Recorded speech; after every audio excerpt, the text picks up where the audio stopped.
Okay, let's talk about all the other stuff, all the stuff that don't really fit into any clear-cut things, like the forearms, right?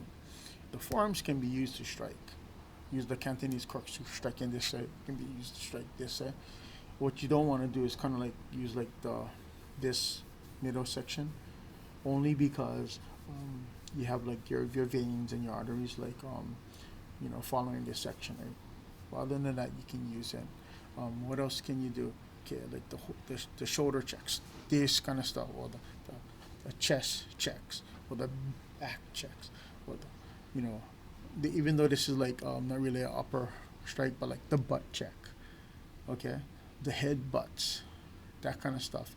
All of those like apply in combat. You cannot like say that they're not used. People don't practice them. They don't necessarily name them specifically, but that doesn't mean after you punch this way, after you do this kind of stuff, you can't bam.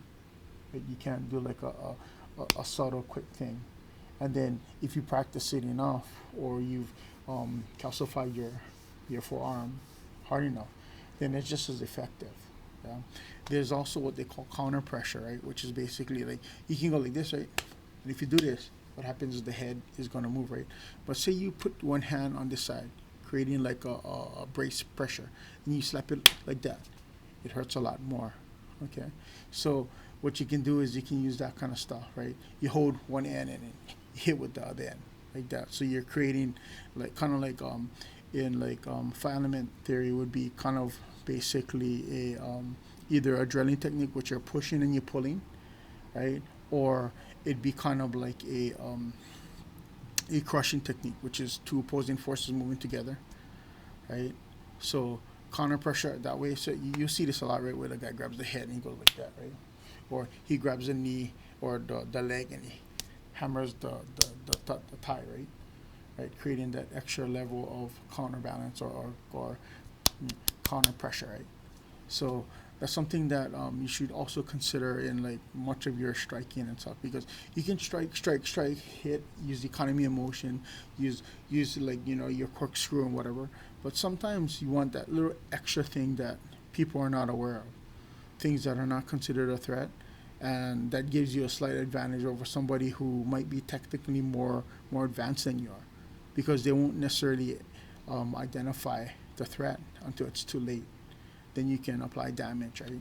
So think of those subtle things that people don't, are not aware of, like the forearm thing, right? Now, even like back here, but back here not very much developed, right?